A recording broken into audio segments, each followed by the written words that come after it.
월요일 새벽에 우리 컵에 물이 담긴 이야기를 우리 함께 나눴었죠. 자, 그때는 시각에 대한 이야기를 했었어요. 그러니까 부정적인 시각을 갖고 있는 사람은 아이고 물이 반밖에 없네 이렇게 생각하고, 긍정적인 시각을 가진 사람은 물이 반씩이나 있네 이렇게 본다라고 했어요. 똑같은 상황을 보고 전혀 다른 시각을 갖는다라고 했는데, 자, 오늘은 컵에 물 반 정도 있는 것을 이제 쓰임에 대해서 한번 생각을 해보시죠. 쓰임에 대해서 이렇게 생각하는 사람이 있어요. 이 물은 나의 갈증을 해소해 줄 수 있어, 나를 만족해 줄 수 있어, 이렇게 생각하는 사람이 있어요. 그런데 좀 믿음이 있는 사람은 이렇게 생각할 거예요. 나의 갈증을 해소해 주기 위해서 하나님이 이 물을 나에게 주셨어. 나의 갈증을 해결해 주기 위해서 하나님이 나에게 이 물을 주셨어. 자, 믿음 있는 생각이죠. 자, 그러나 우리 더 큰 믿음, 우리가 나가야 될 믿음은 어떤 생각이냐면, 하나님께서 이 물을 통해서 나의 갈증을 해결해 주시고, 또 그 은혜를 갖고 그 갈증 있는 사람들을 위해서 쓰시기 위해서 나에게 이 은혜를 나에게 주셨어. 그러니까 하나님이 나를 쓰시기 위해서 먼저 이 은혜를 체험하게 하시고 나를 쓰시려고 하셔. 이렇게 생각한다라고 하는 것이죠. 그러니까 결국 두 번째 생각은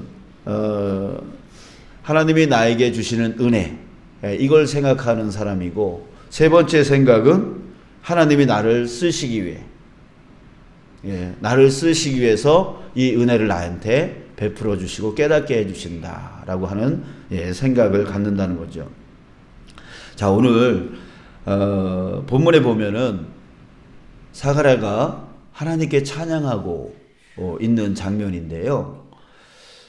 우리 요한, 그 사가랴의 아들 그 요한에 대한 그 탄생에 대한 방금 전에 얘기했던 그 세 가지의 그 시각, 세 가지의 그 쓰임에 대한 그 관점, 그것으로 우리가 해석을 해볼 수가 있습니다.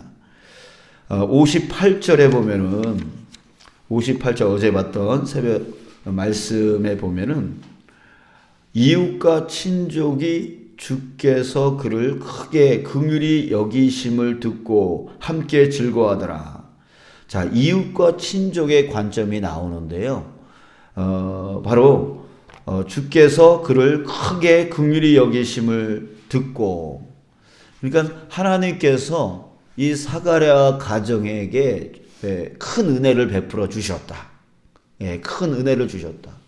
라고 하는 그 관점으로 보고 있어요. 그러니까 사가랴를 위한 하나님이 베풀어 주신 은혜, 이것으로 이제 보고 있다는 거죠. 자, 그러나 정작 사가랴 그 자신은 그냥 하나님이 내 가정을 위해서 베풀어 주신 은혜로만 이 사건, 이 요한의 탄생을 보고 있지 않다라는 거 하는 거예요.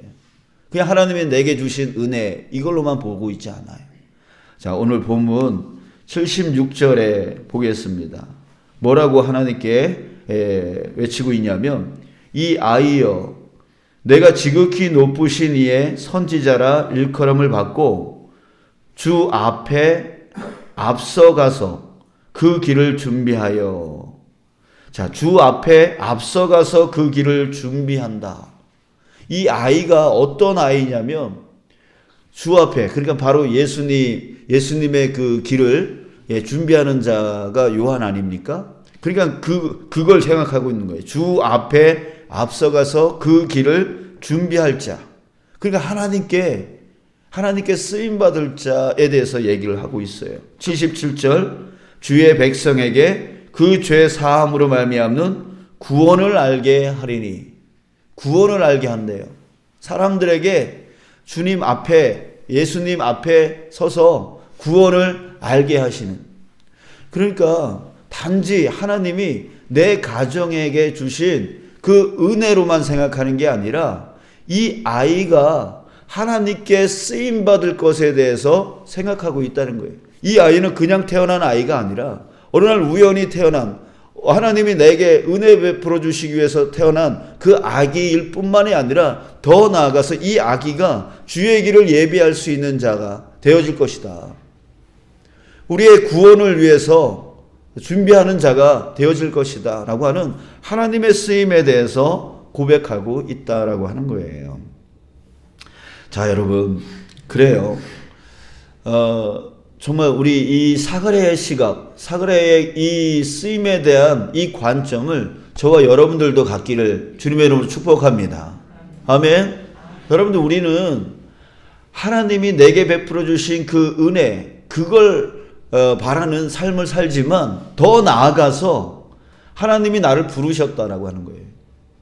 하나님의 나라, 하나님의 뜻을 위해서 나를 쓰시기를 원하신다라고 하는 거예요. 그 관점까지 우리는, 그 믿음까지 나아갈 수 있는 자 되어져야 된다는 거죠. 여러분, 저를 이 주문진 교회로 보내신 거, 하나님이 내게 은혜를 베풀어 주신, 은혜를 베풀어 주신 겁니다. 그래서 이 좋은 교회로, 이 주문진 교회로 저를 보내주셔서 저에게 은혜를 베풀어 주신 거예요. 그러나 거기에 머물러 있어서는 안 되는 것이죠. 하나님이 보내주셨을 때는 부르심이 있다는 거예요. 부르심은 바로 사명입니다. 이 교회를 통하여 하나님의 나라, 하나님의 뜻을 위해서 저를 쓰시기 위해서 보내주셨다라고 하는 거예요. 여러분들도 역시 마찬가지입니다. 어느 날 우연히 이 교회의 성도가 되어 있는 것이 아니에요. 하나님이 여러분들에게 은혜 베풀어 주시기 위해서 여러분들을 부르셨지만, 또한 하나님의 부르심은 여러분들을 통하여 하나님의 나라와 하나님의 뜻을 이루어가기 위함인 것입니다. 아멘. 그래서 나를 위한 하나님으로 머물러 있어서는 안 돼요.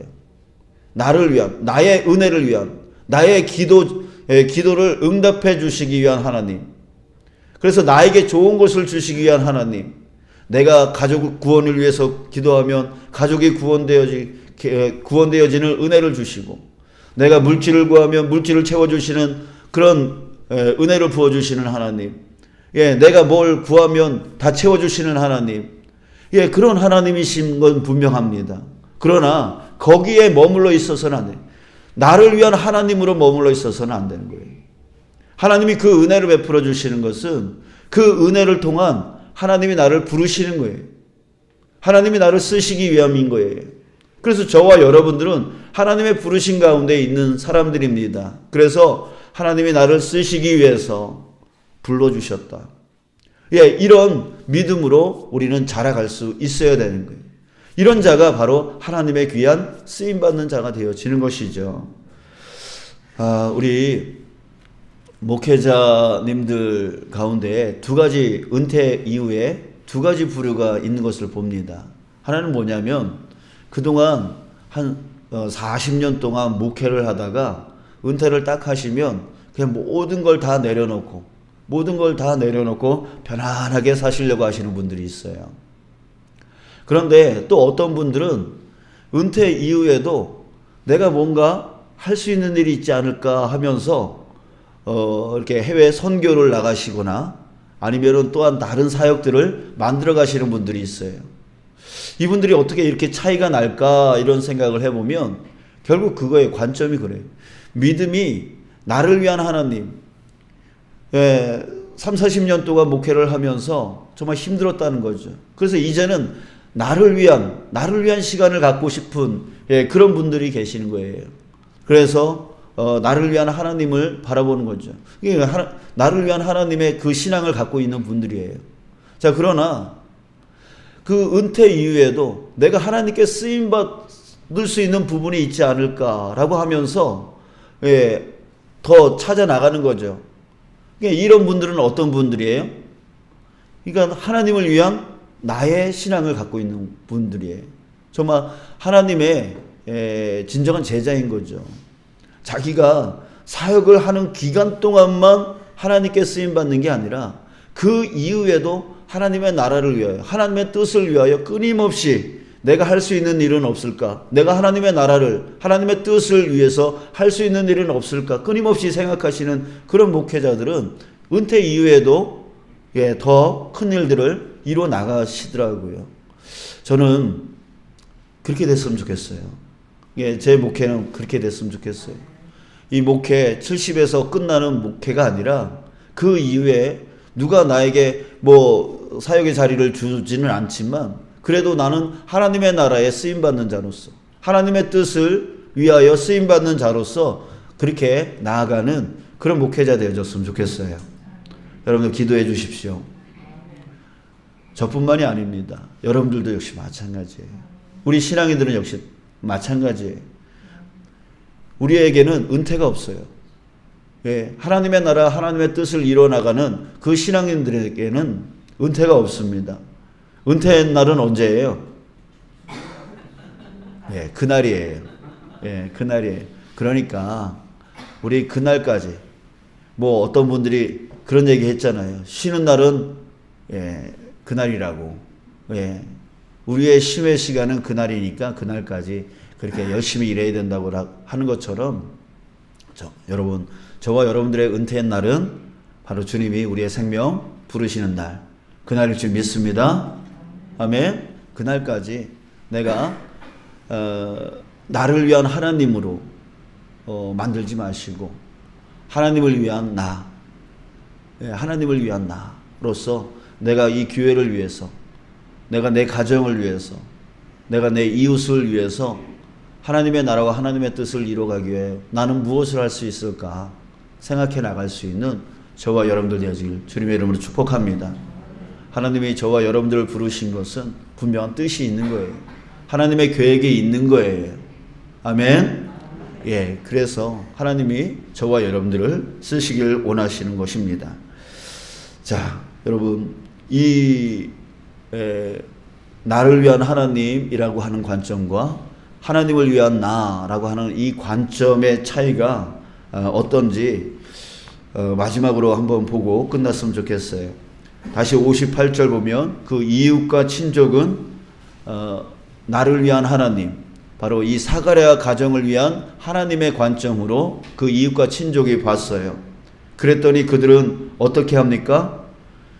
그 아이의 이름을 전통적으로 내려오는 방식대로 사가랴의 이름을 지으려고 했어요. 그냥 인간적인 방법들을 계속 율법적인 것들을 계속 쫓아가려고 하는 그런 삶을 살죠. 그러니까 어떤 틀에 박혀서 제사장 집안이니까 아버지 이름 따야 돼. 따야 돼. 이런 식으로 어떤 틀에 박힌 그런 모습, 그것이 신앙인 줄 알고 그것을 쫓아가려고만 하고 있습니다. 그러나 사가랴는 어때요? 사가랴는 80절 한번 보세요. 아이가 자라며 심령이 강하여지며 이스라엘에게 나타나는 날까지 빈들에 있으니라 라고 했어요. 그 요한이 이제 아이 자라서 어떤 모습이 되는가에 대한 건데요. 여러분들 이 아이가 스스로 이렇게 되어질까요? 되어졌을까요? 아니죠. 사가랴가 하나님을 위한 요한, 하나님을 위한 요한이라고 하는 관점을 갖고 있었기 때문에 자녀를 그렇게 키우는 거죠. 그렇게 키우는 거예요. 여러분, 우리는 우리의 자녀들이 신앙으로 이렇게 자라가기를 바라시잖아요. 그런데 우리는 어때요? 나를 위한 하나님을 아이들한테 가르쳐요. 그러니까 자기 중심적인 신앙에서 벗어나지를 못하는 거죠. 근데 이 사가랴는 하나님을 위한 나, 너는 하나님을 위해서 쓰임받는 존재야 라고 하는 것을 어렸을 때부터 가르치는 거예요. 아이가 자라며 심령이 강하여지며 이스라엘에 나타나는 날까지 빈들에 있으니라.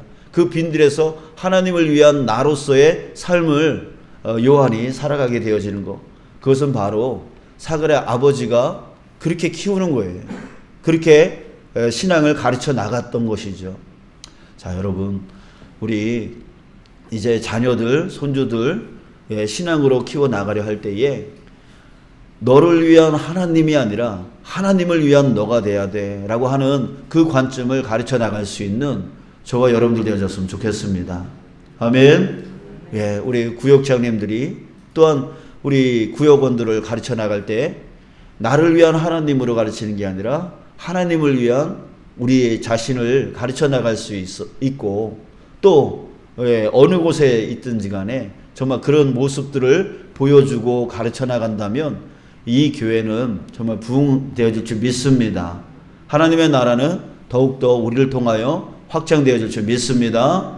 우리 주님이 우리의 생명 부르시는 그날, 그 은퇴 날까지 정말 하나님의 나라와 하나님의 뜻을 위해서 우리가 열심으로 달려나갈 수 있는 저와 여러분들 우리 모두가 되어지길 주님의 이름으로 축복합니다.